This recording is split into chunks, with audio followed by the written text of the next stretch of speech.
It was the year 1348 in the Tuscan town of Orvieto, perched above the roads that linked Rome to the north.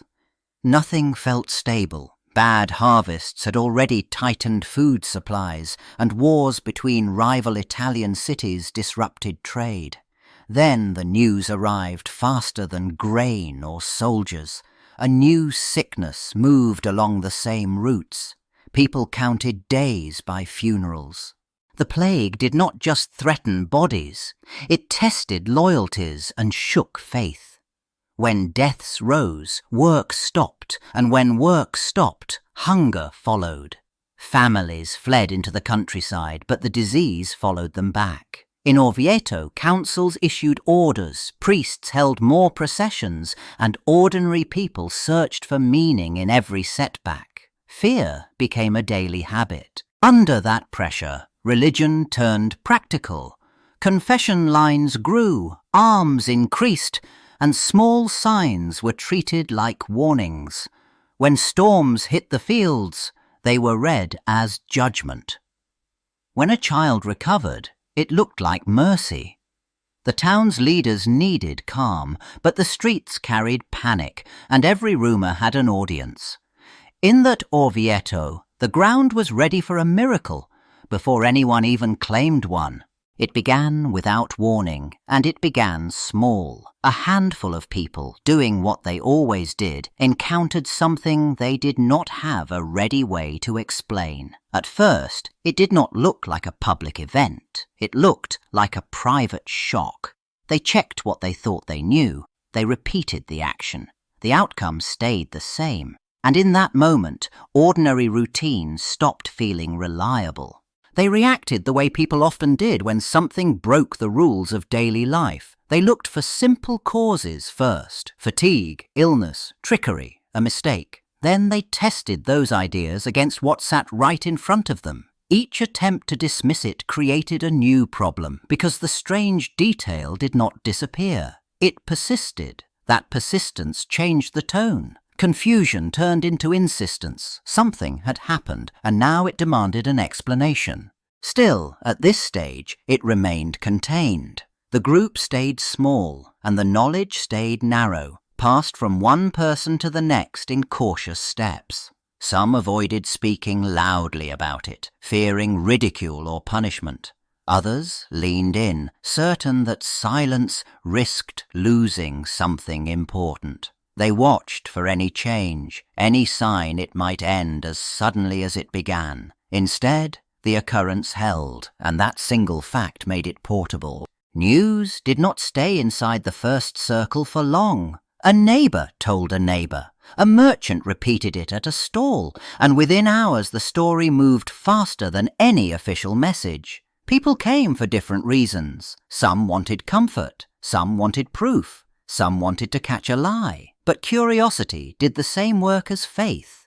It pulled bodies into the same place, and it made the event public. As the crowd grew, the story started to harden into details. Not everyone agreed on what mattered, but many insisted they had seen something themselves, not just heard it. Names began to attach to those claims because neighbours recognized neighbours and because people demanded to know who was speaking. A widow, a baker, a farmhand, a visiting trader, ordinary people, ended up described as witnesses simply by stepping forward and being remembered. Once named eyewitnesses existed, the event changed again. It stopped being a single strange moment and became a chain of reports, each one adding pressure on the next person to confirm or deny it. Late arrivals searched for the same sign and believed they found it.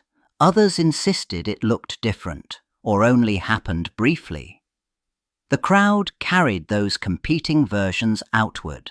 By the end of the day, the wider community already treated it as something seen by many. By the time the parish clergy arrived, the event no longer belonged to the first witnesses. It belonged to the whole town. The priests acted quickly, not to debate what it meant, but to control what happened next. They set boundaries around the place and the object at the centre of the claims, limiting touch and handling.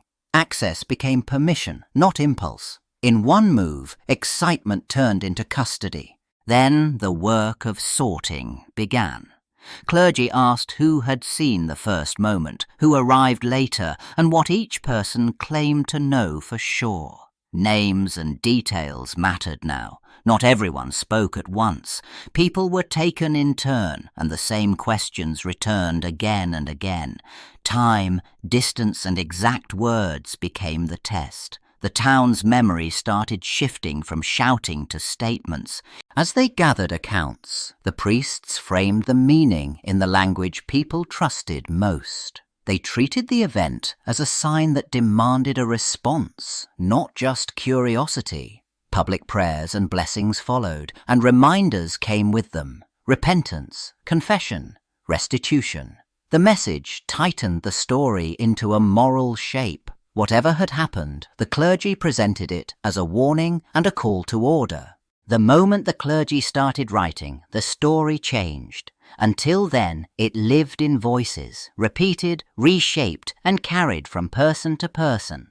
Now it entered a book. A parish priest put down a short entry beside the normal notes of baptisms and burials. He dated it, he named the day, and he described the claim in plain terms as something the church had to acknowledge, not just hear about. That first line of ink did not prove a miracle. It proved something else, that responsible men thought the report mattered enough to record. The wording stayed careful. It noted where it happened and what the clergy did next, secured the place, warned against disturbance, and began listing witnesses. Some names appeared right there, written as a kind of anchor. Once a name entered that register, backing away became harder. News of the entry travelled quickly because writing carried authority. A rumour could be denied. A written note could be shown. Copies followed, a brief mention in a monastic chronicle, then a memorandum sent upward to a church superior asking what steps to take. Each version repeated the core claim and tightened it into a stable form. From that point on, anyone discussing the event had a reference point and the pressure to treat it as fact. The first notes in ink did not end the matter. They triggered it. Messages went out beyond the parish, carried up the church chain where questions carried real weight. Officials asked for names, dates, and exact sequences. They wanted to know who touched what, who stood where, who spoke first. And as orders came back, the local clergy shifted from celebration to procedure. Interviews followed one after another, not as public spectacle, but as controlled collection. Witnesses repeated their accounts, sometimes under oath, sometimes only with a priest recording their words. Details became the battlefield. Some described the same moment in different ways. Others agreed on the outcome, but not the path to it. The investigation did not search for wonder. It tested whether the story held together. Scrutiny tightened as contradictions surfaced. A few testimonies sounded confident, even rehearsed. Others hesitated, changed order, or admitted they heard parts second-hand. Minor facts began to matter: time of day, distance, the number of people present, because those were the pieces that could be checked. The church process kept moving, but certainty no longer grew evenly. The record started to show disagreement alongside devotion. Within weeks, the event stopped belonging to the parish and started belonging to the road. People arrived on foot, in carts, in small groups that grew as they passed through villages. They came for healing, for proof, for a story to carry home. The same names appeared again and again in the records. Visitors, not locals. The town's ordinary rhythm bent around the visitors' timetable. Market days turned into pilgrimage days. With the pilgrims came money, and money changed the meaning of everything. Offerings piled up in ways the clergy had not planned for, so containers, guards, and counts became routine. Households rented spare space. Bakers and innkeepers raised prices, then expanded. Sellers followed the crowds, and disputes followed the sellers. A devotion that sounded simple in sermons now created receipts, debts, and expectations. The miracle produced a second phenomenon, an economy that depended on belief. Civic authorities stepped in. Once the crowd became a problem they could not ignore. Officials regulated stalls, cleared routes, and tried to keep order when lines formed and tempers rose. They also saw opportunity. Fees and permits appeared, and so did public works that suddenly found funding. The town's leaders negotiated with clergy over who controlled access and who counted the donations.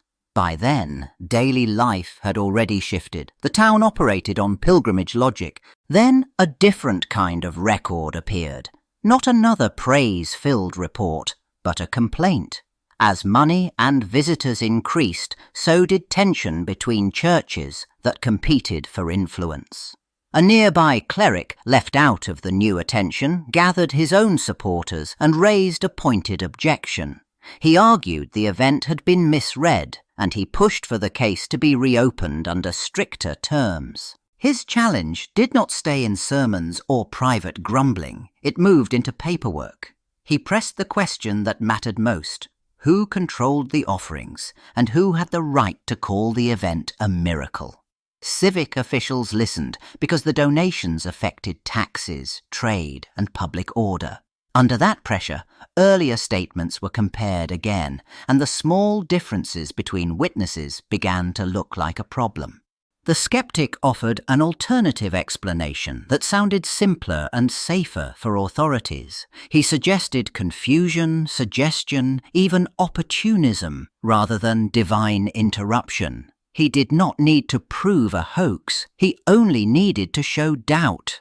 And for the first time, doubt had a structure: named accusers, written claims, and legal consequences. The miracle story had entered a new phase where belief faced organized resistance. The first written note about the miracle did not stay in one place. It got copied, then copied again. Each time a scribe rewrote it, small choices slipped in: an extra detail, a clearer timeline, a stronger conclusion. Margins carried comments that later became part of the main text.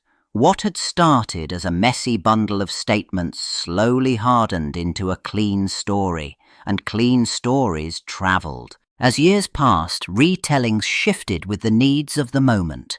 Preachers reused the event as an example, trimming doubts and highlighting lessons that fit a sermon. Local leaders leaned on the miracle to defend privileges, attract pilgrims, and justify donations already spent. Writers favoured the witnesses who sounded confident and ignored the ones who hesitated. The account did not just survive, it got edited into something useful. Then ritual locked it in. A feast day fixed the miracle to a date, so the community repeated it every year in public memory. Relics and tokens linked belief to touch and ownership, and arguments over custody raised the stakes. New manuscripts presented the same version as if it had always been that way. Over generations, the official story ended up sounding older than it really was, and stronger than the record ever had been. Centuries later, the same testimonies and church records still sat at the centre of the story, but they no longer spoke with the same authority. Medieval writers had treated sworn statements, priestly notes, and copied chronicles as solid proof. They had counted witnesses and trusted the chain of clergy. To them, quantity meant truth. In their world, a record existed to confirm belief, not to test it. Modern historians approached those pages differently. They had asked who wrote each text, for whom, and under what pressure. They had compared versions, tracked copying errors, and watched for details that grew with every retelling. They had checked dates against known events and looked for gaps where uncomfortable voices disappeared. Some things held up, Names, offices, payments, travel. The miracle itself stayed out of reach. That left a sharp contrast.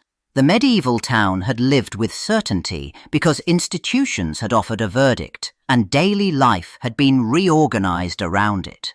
Today, the same paperwork only proved that people gathered, testified, donated, argued, and remembered. It showed belief becoming public and powerful. It did not prove what the first witnesses thought they saw.